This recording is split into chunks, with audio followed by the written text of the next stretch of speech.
The Britain that Jeremy Corbyn was born into was a very different place from the Britain of today.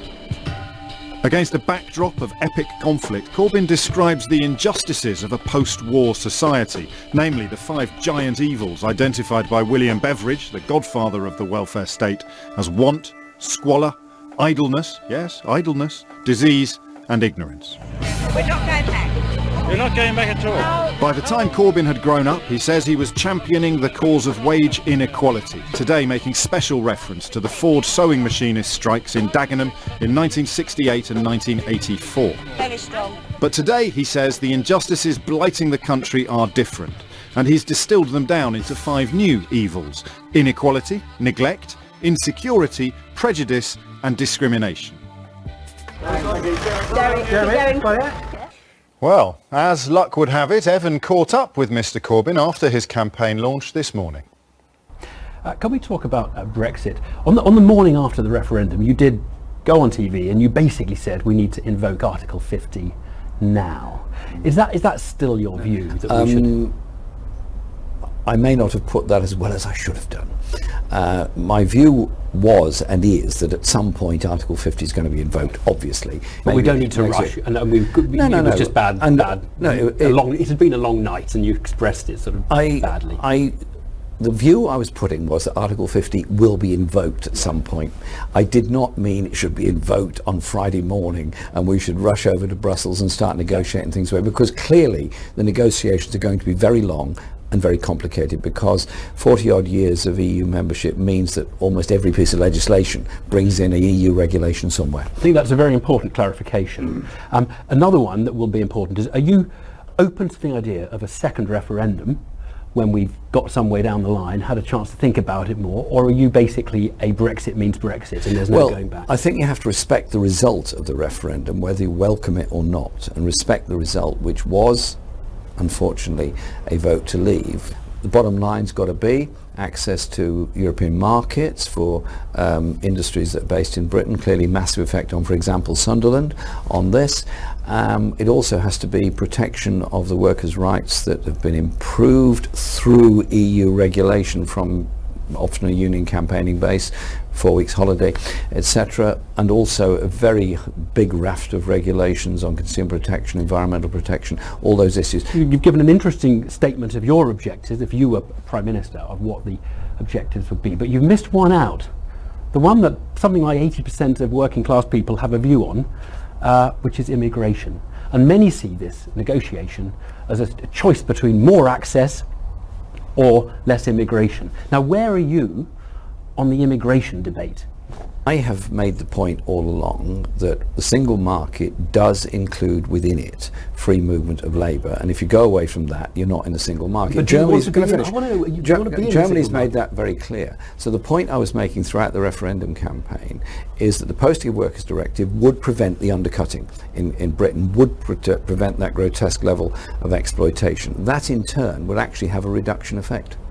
Right, but basically, do you want to negotiate, if you were Prime Minister, there was an election tomorrow, would you negotiate with the EU some control on the uncontrolled free movement that exists at the moment?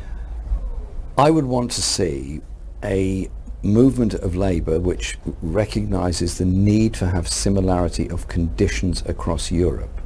Because if we say we're going to start restricting, then it works both ways. It will also restrict British people going to live and work in Europe. I think that is going to be impossible within a single market.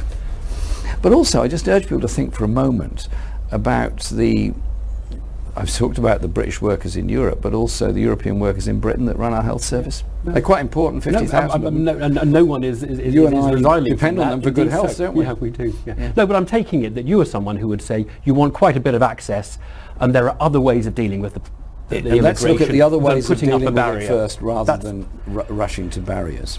That's helpful. Could we deal with some of the criticisms that your colleagues have had of you? And they say it's not policy. They say a lot of it's about, well, competence and charisma, I suppose.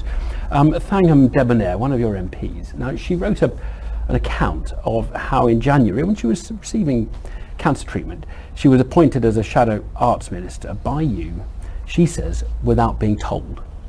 And then she says she was sacked the next day without being told. So having someone else having told her she was in the shadow, she was a shadow minister, not in the cabinet, she was working on it and then discovered she had been sacked. Now I just wonder whether that story, as she described it, is how you understand it, whether the facts there are correct. It's not as I understand it. It was, I admit, not well handled. I was aware that she was receiving very serious cancer treatment and I didn't want to disturb her treatment. Unfortunately, my wish to appoint her as one of our arts spokespersons was informed to her when it shouldn't have been, because I wanted to leave it until her treatment was over. And it was. She wasn't sacked. It was merely a question that she would start the job later on. And when she returned after her treatment, I had a very long conversation with her, and of course I apologised to her for that. Owen Smith. Would you serve under Owen Smith? Would you respect his leadership if he won? Owen Smith has offered me, unopposed to election, to a job that doesn't exist if President I resign. of the party. Well, there's no such job. Would you not be president if he won? I don't want to be president of the party. I'm not even sure we should have a president of the party. What's a president for? It's like, sounds to me a bit like a director of football. So no, and it's a very strange thing to offer, because he offered that after he had decided to resign from the shadow cabinet earlier on, having told me he was happy to serve in the shadow cabinet. But that's up to him. It's fine. He's got every opportunity to do that and every right to do that if he wants to. But the creation of a position of president of the party would actually require a rule change, a constitutional change. It's not in his gift to offer unopposed election to anything unless he has some control over the whole electorate that I haven't been told about. It's kind of him anyway. Is he a Blairite, do you think? Would you apply that label to him?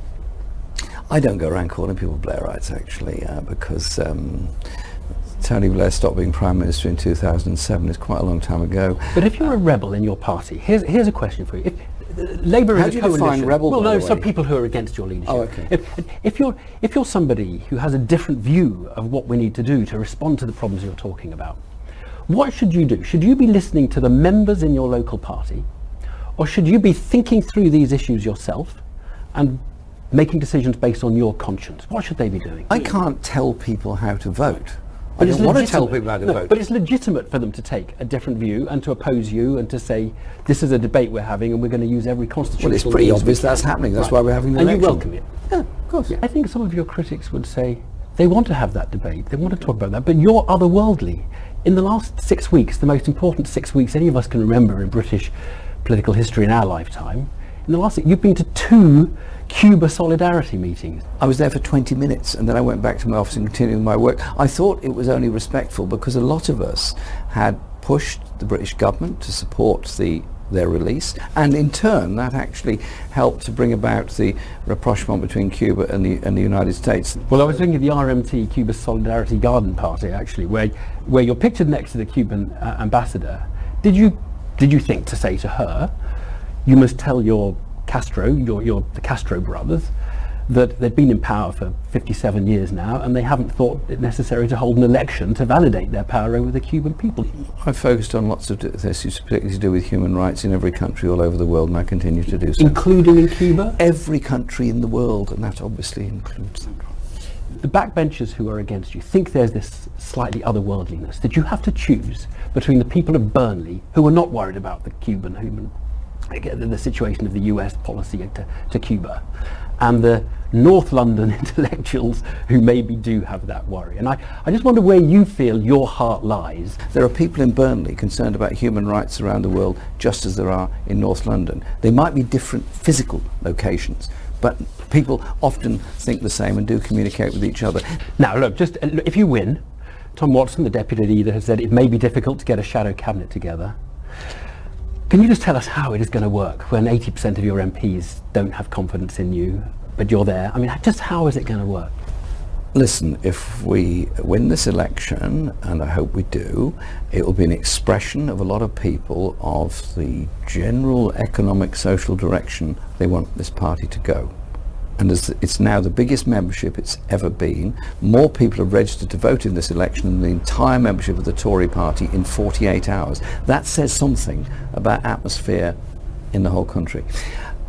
I will appoint a shadow cabinet which will be as broad as I can, as I've done before, and I will reach out to those people as I've done before. And you'd accept I want back the rebels if they want to come back Well, in. listen, let's have charity towards people, not malice. I don't do malice. Do you ever not just feel like putting the duvet over your head in the morning? So I'm not Never, getting never, that? never. No? No, listen. Come on, you must have thought, I started should I campaign- resign I at started some point? You sounded like somebody on the psychiatrist on the couch now. No. Do I sleep well? Yes. Do I do other things? Yes. Do I read widely? Yes. Do I You think could about be- things a great deal? Yes. Do I enjoy it? Absolutely. Look at me here. I'm very happy. You could be a lovely day as You well. could be the leader of the Labour Party who oversees the final split of the party. How about I could be the leader of the Labour Party that turns us into a force to change economic justice, opportunities and hope in our society. Jeremy Corbyn, thank you very much. Thank you.